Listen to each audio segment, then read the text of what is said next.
پاک دامن عورتوں میں. دیکھو اللہ نے جنت کی حوروں کی جو تعریف کی ہے نا, حوروں کی, ان حوروں کا جو نقشہ کھینچا ہے وہ ہے کہ ان میں حیا ہوگی. قاصرات الطرف عین, بہت خوبصورت اور حیا والی. اس سے پتہ چلتا ہے کہ جنت میں جو جانے والے لوگ ہیں نا, اللہ کو پتہ ہے وہ حیا کو پسند کرتے ہوں گے, اس لیے ان کے لیے حیا والی عورتوں کا اللہ نے انتظام کیا.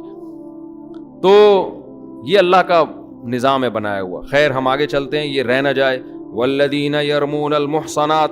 اب چونکہ زانی کی سزا بہت سخت ہے, اس بات کا بھی خطرہ تھا کہ لوگ خامخواہ میں پاک دامن مردوں پہ, پاک دامن عورتوں پہ تہمتیں لگانا نہ شروع کر دیں اپنی ٹھڑک پوری کرنے کے لیے. بعض دفعہ آپ کو کوئی ذاتی دشمنی ہوتی ہے, توہین رسالت کا کیس بنا کے اس کو کیا کر دیا اندر.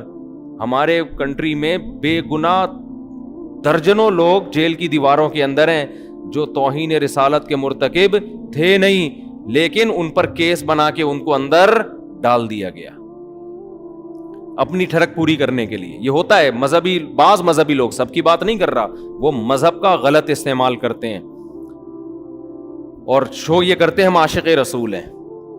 تو یہاں بھی یہ ممکن تھا کہ کوئی جب پتہ چل گیا بھائی زنا اتنا بڑا جرم, اتنی بڑی بدنامی, تو کوئی بھی کسی پہ الزام لگا دے کہ اس نے زنا کیا ہے.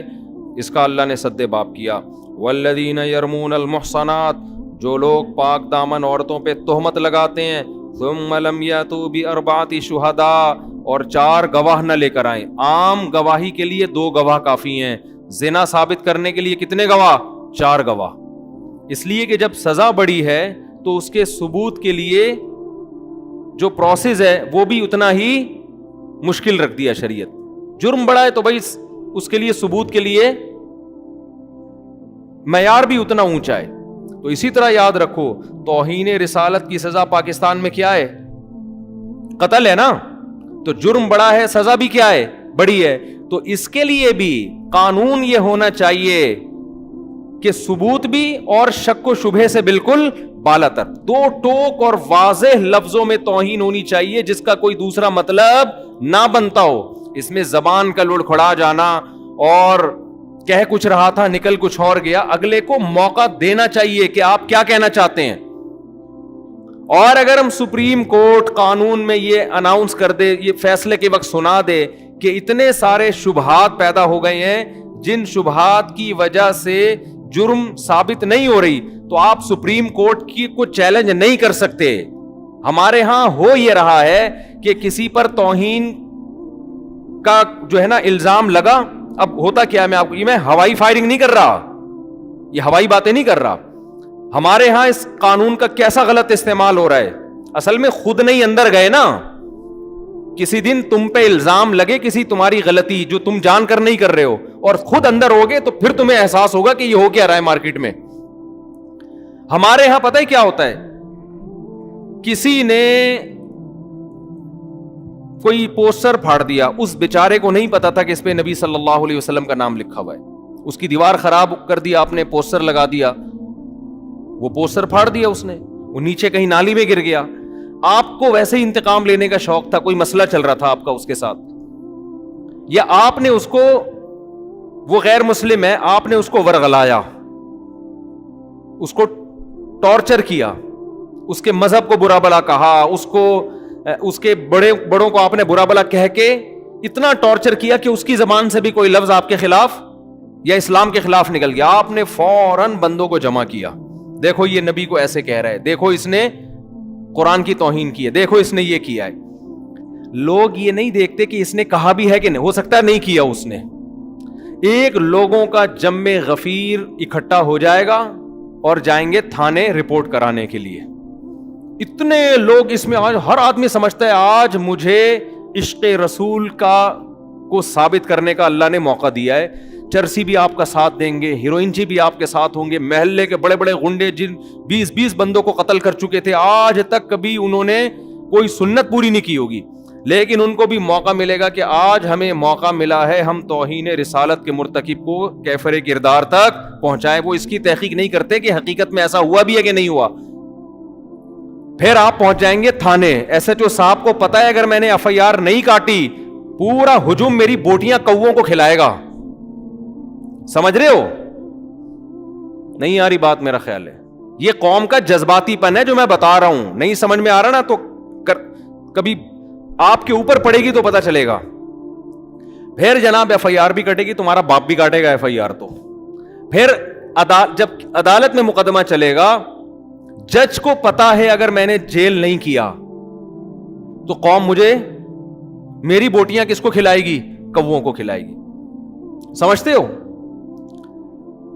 اور ادھر سے جو وکیل ہوگا نا, جو اس کی طرف سے وکیل ہے جس پر فرد جرم لگی ہے, اس کو پتا ہے کہ اگر میں نے اس کا زیادہ دفاع کیا تو میری بوٹیاں کس کو کھلائی جائیں گی؟ کووں کو. بتاؤ ایسے موقع پہ انصاف ملے گا کسی کو؟ نہیں. یہی بات سمجھ میں.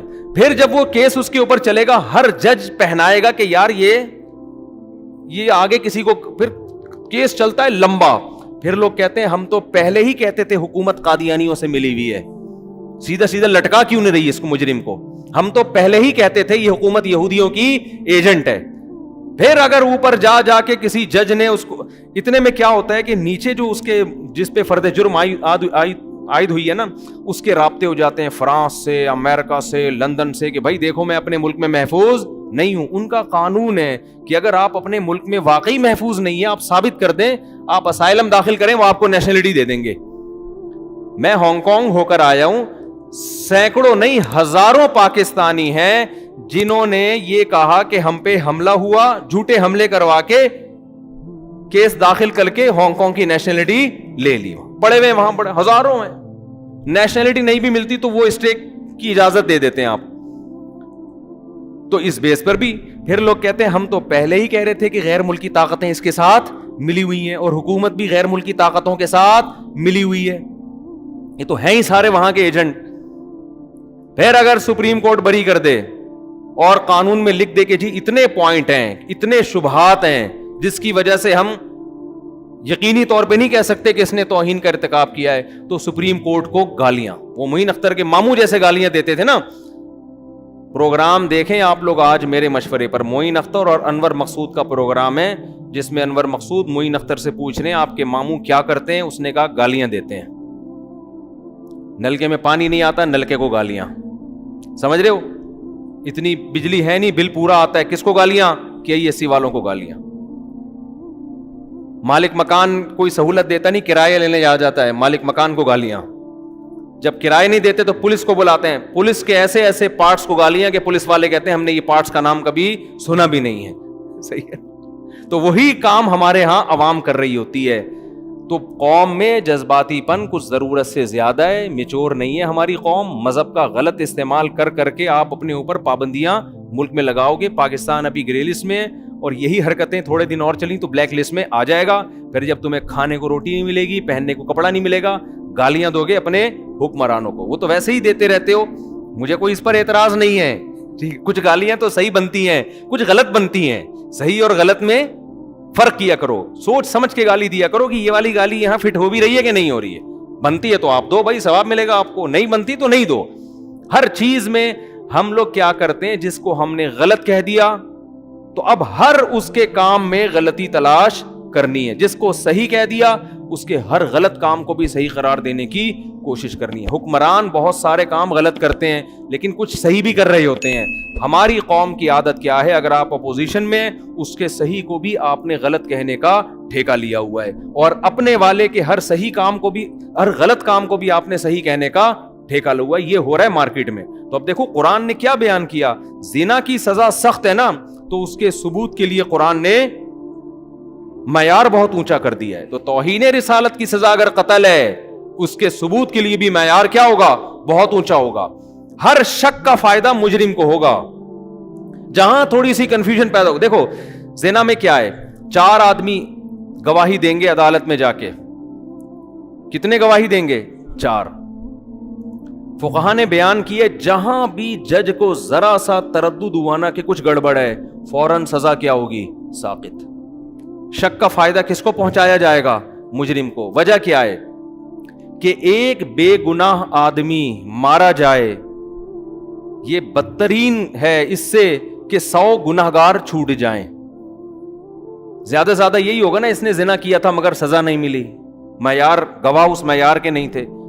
تو یہ اتنا برا نہیں ہے, لیکن آپ نے معیار گرا دیا اور اس کی وجہ سے کوئی بے گناہ پہ زنا کی تہمت لگ کے اس کو سزا دے دی. یہ بہت خطرناک ہے.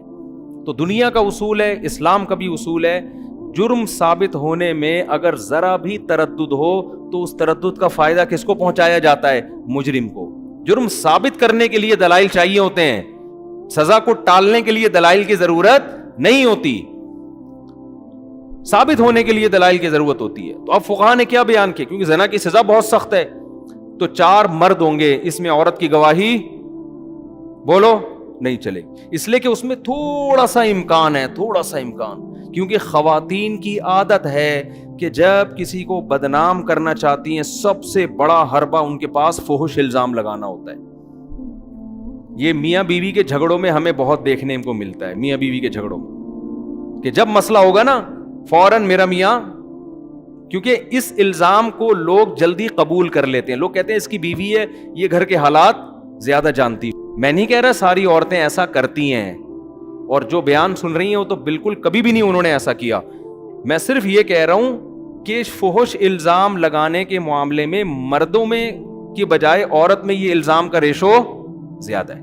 یعنی مرد بھی فحش جھوٹے الزام لگا سکتے ہیں, مگر عورتوں میں یہ والے الزام لگانے کا ریشو مردوں سے زیادہ ہے. جب بدنام کرنا ہوگا یہ بندہ ایسا, یہ یوں ہے, یہ یوں ہے, اس میں بعض دفعہ صحیح بھی الزام ہوتے ہیں لیکن بہت دفعہ غلط الزام بھی ہوتے ہیں. تبھی نبی صلی اللہ علیہ وسلم جب عورت کو بیعت کیا کرتے تھے تو آپ ان سے یہ ایگریمنٹ لیتے کہ وَلَا يَأْتِينَ بِبُهْتَانٍ يَفْتَرِينَهُ بَيْنَ أَيْدِيهِنَّ وَأَرْجُلِهِنَّ, کسی پر کبھی زندگی بھر فحش الزام نہیں لگاؤ گے.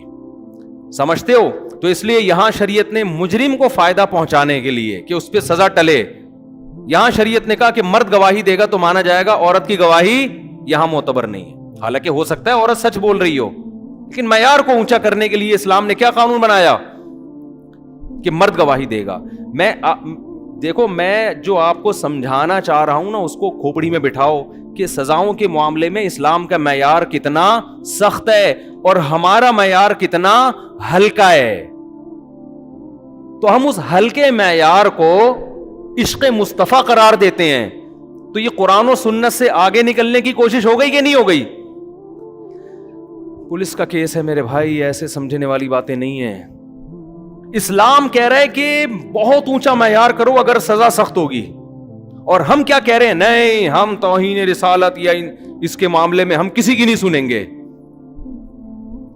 اور ایسے ایسے نعرے ایجاد کیے ہوئے ہیں نا, وہ میں نعرے بتاؤں تو پھر ایسا نہ ہو کوئی کسی خاص تنظیم پہ جا کے فٹ کرتے کہ یہ نعرے تو یہ لوگ لگا رہے تھے, تو خامخواہ کی دشمنیاں. نعرے ہی غلط ہیں, جو نعرے ایجاد کیے گئے ہیں نا وہ نعرے ہی کیا ہیں, وہ شریعت کے خلاف ہیں. تو اس لیے زیادہ فنٹر بننے کی کوشش مت کرو. تو اسلام کیا کہتا ہے, 4 گواہ ہوں گے, وہ کیا ہوں گے؟ مرد ہوں گے. فقہا پھر آگے بیان کرتے ہیں, کیونکہ حدیث میں آتا ہے ادرؤوا الحدود ما استطعتم, جتنا ممکن ہو حد کو ساقط کرو, یعنی جب تک پورا ثبوت نہ ہو جائے. اسی وجہ سے حضرات فقہا نے پھر اجتہاد کیا اسی حدیث کی روشنی میں کہ 4 گواہوں کو بلایا جائے گا. جب وہ گواہی دیں گے ان کے جرح ہوگی کہ یہ صحیح بھی ہیں, ایسا تو نہیں ان کا کہ اس سے کوئی دشمنی چل رہی ہو, قرضہ نہ دے رہے ہو, اس وجہ سے الزام لگا دیا. تو اس کو کہتے ہیں جرح. عدالت جرح کرے گی, صحیح طرح سے پرکھے گی کہ ان کا کوئی ذاتی مفاد تو نہیں ہے.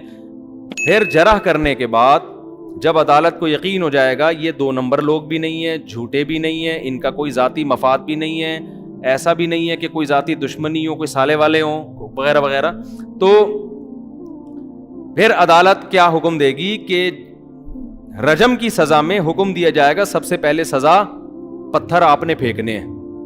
جو گواہ ہے نا ان کو کہا جائے گا سب سے پہلا پتھر کس نے مارنا ہے؟ آپ نے مارنا ہے.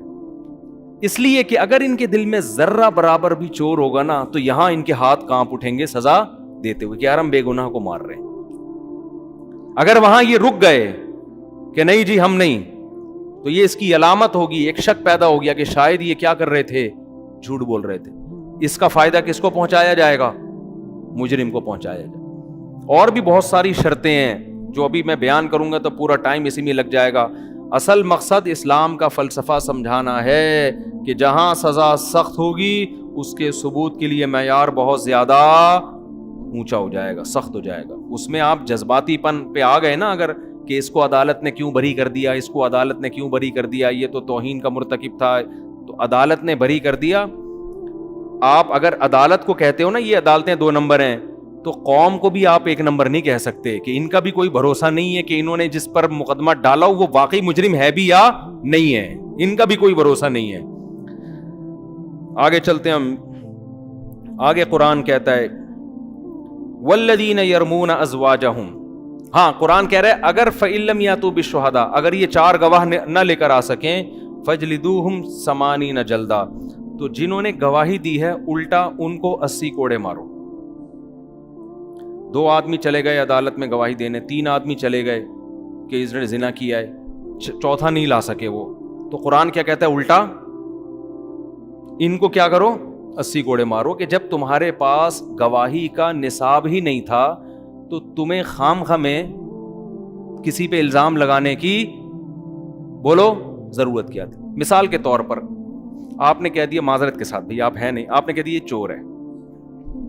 یہ کرتے ہیں لوگ نا. اب لوگ آپ سے پوچھنا آپ کے پاس کیا ثبوت ہے, کہہ رہے ہیں ثبوت تو نہیں ہے میرے پاس لیکن مجھے پتا ہے یہ چور ہے. بھائی جب تمہارے پاس ثبوت نہیں ہے تمہیں پھینکنے کی ضرورت کیا ہے بیٹھے بیٹھے ایک بات. خام ایک شرری چھوڑ دی نا معاشرے میں فساد. اب آپ قسمیں اٹھا رہے ہو, اللہ کی قسم مجھے, میں یقین سے کہہ رہا ہوں یہ چور ہے. ہم کہیں گے بھائی جتنا اس کے چور ہونے کا امکان ہے اتنا ہی آپ کے جھوٹا ہونے کا بھی امکان ہے. آپ کو اگر یقین بھی ہے آپ جانو آپ کا اللہ سے معاملہ ہے. پبلک میں وہی بات کی جائے گی جس کا آپ کے پاس ثبوت ہوگا, کیونکہ یہ معاشرے میں فسادی ہونے کی علامت ہے کہ آپ نے ایک شرری چھوڑ دی ہے معاشرے میں, اس کو ثابت کرنے کے لیے آپ کے پاس دلیل نہیں ہے. اگرچہ آپ برحق ہیں, اگرچہ آپ صحیح ہیں, لیکن اسلام آپ کو صحیح ہونے کے باوجود بھی فسادی کہتا ہے اور جھوٹا کہتا ہے کہ جب تمہارے پاس دلیل نہیں ہے, گواہ نہیں ہے, تم بات کر کیوں رہے ہو. اب دیکھو 4 آدمی گواہ دیں گے تو اس کا فائدہ یہ ہوگا کہ اس کو سزا ملے گی, 4 سے کم میں اس کو سزا نہیں ملے گی. جب سزا نہیں اس کو مل رہی تو اس کا سوائے ایک آدمی کے گناہ کو لوگوں کے سامنے ایکسپوز کرنے کا اور تمہاری کوئی نیت نہیں ہے. تو شریعت میں حکم یہ ہے گناہ پہ پردہ ڈالا جائے, نہ کہ گناہ سے پردہ اٹھایا جائے. نہیں آ رہی بات میرا خیال ہے. آج کہیں کوئی بے حیائی کا کام کر رہا ہوتا ہے, کوئی خفیہ ویڈیو لیک ہوتی ہے, کیسے مزے سے لوگ ایک دوسرے کے ساتھ شیئر کرتے ہیں, نہیں کرتے کہ نہیں کرتے. تو آپ کا کیا خیال ہے یہ جائز کام ہے شریعت میں؟ مجھے ایک بات بتاؤ نا, اسلام گناہ کو ہائی لائٹ کرنے کا, نمایاں کرنے کا, اس کے گناہ کو ایکسپوز کرنے کا حکم دیتا ہے یا گناہ پہ پردہ ڈالنے کا حکم دیتا ہے؟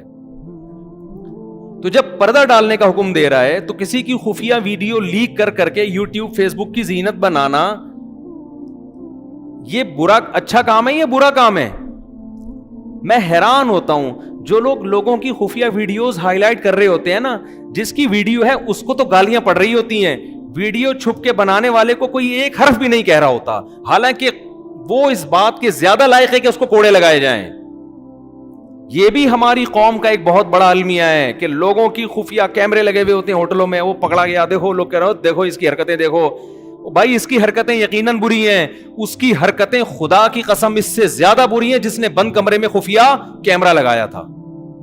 میرے سامنے کیس آیا, ایک صاحب کو کسی سے دشمنی ہو گئی, پیسوں کا کوئی لین دین, کوئی مسئلہ, تو اس نے اس کے کمرے میں چپکے سے کیمرہ لگوا دیا. وہ بندہ کوئی فحاشی وغیرہ کرتا تھا, لڑکیوں سے تعلقات تھے اس کے, چھپ کے, کھلے عام نہیں.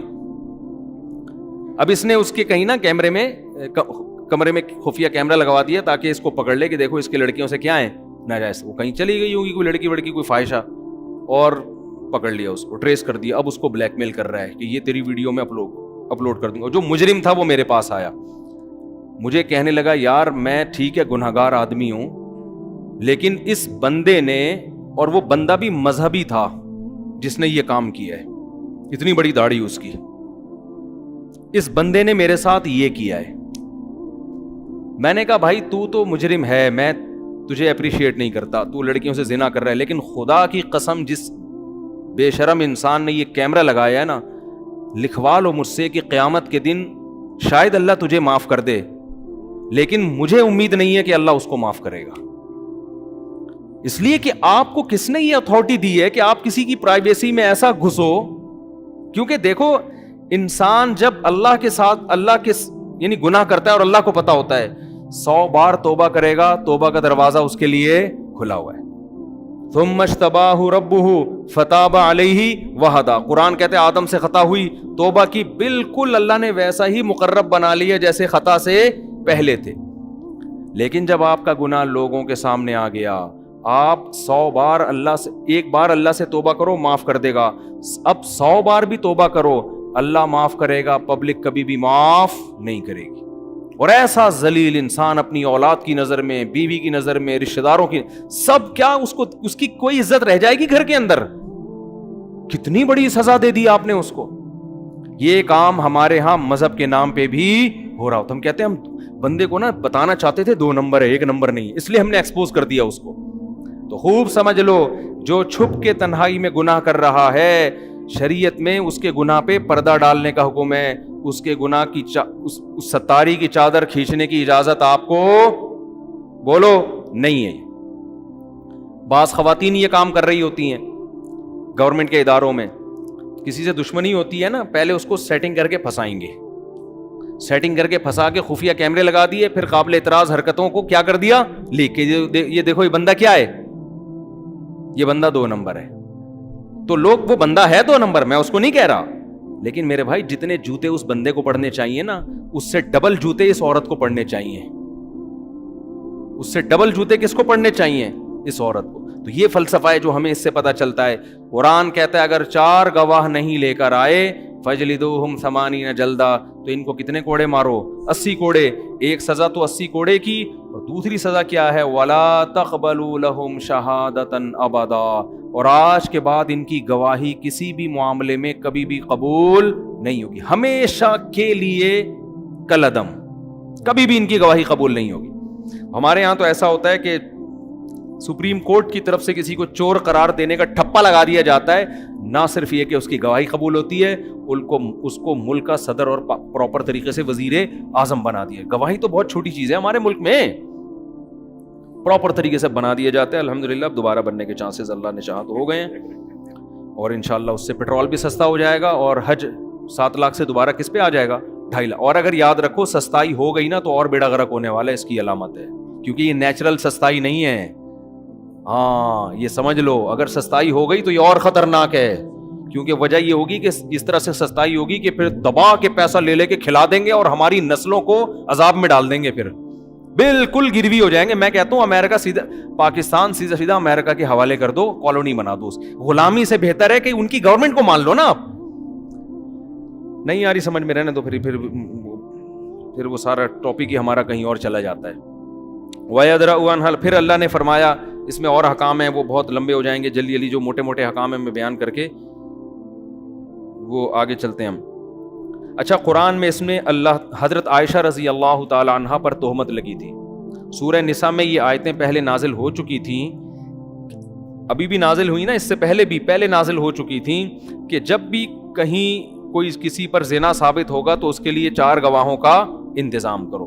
امی عائشہ رضی اللہ تعالی عنہا پر منافقوں نے تہمت لگائی, کسی کو کا مشاہدہ نہیں تھا, کسی نے اپنی آنکھوں سے نہیں دیکھا, ایک فتنہ معاشرے میں پھیلا دیا, اور بعض معصوم صحابہ بھی اس کے اندر مبتلا ہو گئے. تو قرآن میں پھر نبی حضرت عائشہ رضی اللہ تعالی عنہ کی برات کا اعلان کیا. اس کو واقعہ افک کہتے ہیں جھوٹ کو, یعنی ایک جھوٹ کا واقعہ جو امی عائشہ رضی اللہ تعالی عنہ پر تہمت لگائی گئی. قرآن نے 2 عورتوں کی پاک دامنی بیان کی, ایک حضرت مریم کی اور ایک حضرت عائشہ رضی اللہ تعالی عنہ کی. حضرت عائشہ فرماتی ہے مجھے یقین تھا کہ اللہ میری پاک دامنی بیان کرے گا, لیکن میں یہ سوچ بھی نہیں سکتی تھی کہ قرآن کی آیتوں کا حصہ بنا دے گا اللہ تعالیٰ اس کو. اسی وجہ سے علماء کا اجماع ہے کہ اگر حضرت عائشہ کو کوئی بدبخت معاذ اللہ نقل کفر فاحشہ کہتا ہے تو وہ اسلام سے خارج ہے, کیونکہ قرآن کی کہ پورے 2 رکوع ہیں جن کا وہ انکار کر رہا ہے. اور بعض بدبخت آج ایسے ہیں جو اپنے آپ کو مسلمان بھی کہتے ہیں اور حضرت عائشہ پر تہمت بھی لگاتے ہیں. تو اور قرآن نے یہ کہا الخبیثات للخبیثین والخبیثون للخبیثات, ناپاک مرد ناپاک عورتوں کے لیے اور ناپاک عورتیں ناپاک مردوں کے لیے. اس میں قرآن نے اشارہ دے دیا کہ حضرت عائشہ سے جو نکاح تھی نکاح ہوا ہے یہ اللہ کی سلیکشن سے ہوا ہے. حدیث میں آتا بھی ہے, آپ صلی اللہ علیہ وسلم نے شادی کے بعد حضرت عائشہ کو بتایا کہ جبریل تمہاری تصویر لے کر خواب میں آئے میرے پاس اور مجھے بتایا کہ تمہارا نکاح ان سے ہوگا, ان سے تمہارا نکاح ہوگا. تو یہ پیشکش حضرت ابو بکر کی طرف سے تھی, خوب سمجھ لیں. نبی نے اس خواب کے بعد خود نکاح کا پیغام نہیں دیا کہ اے حضرت ابو بکر سے کہا ہو کہ دیکھو مجھے خواب میں یہ دکھائی تمہاری بیٹی دکھائی گئی ہے کہ ان سے میرا نکاح ہوگا. نہیں, یہ خواب آپ نے محفوظ رکھا. حضرت ابو بکر نے جب نکاح کیا تو اس کے بعد نبی نے امی عائشہ کو بتایا ہے کہ مجھے خواب میں یہ خوشخبری سنائی جا چکی تھی. تو اس میں اللہ نے بتا دیا کہ اللہ کی طرف سے پیغمبر کے لیے سلیکشن کسی معاذ اللہ نقل کفر فاحشہ عورت کی نہیں ہو سکتی. اس پہ بعض لوگ اعتراض کرتے ہیں کہ حضرت نوح علیہ السلام کی بیوی بھی تو کافر تھی, لوط علیہ السلام کی بیوی بھی تو کافر تھی, دونوں پر عذاب آیا, تو اس کا مطلب پیغمبر کی زوجہ بھی معاذ اللہ کوئی کافر عورت بھی ہو سکتی ہے. تو خوب سمجھ لو, کافر ہونا الگ بات ہے, فاحشہ ہونا الگ بات. بیوی کا کافر ہونا اتنا بڑا عیب نہیں ہے, یہ بے عزتی کا ذریعہ نہیں ہے. آپ کی بیوی 2 نمبر ہو, یہ آپ کے لیے بے عزتی کا مقام ہے.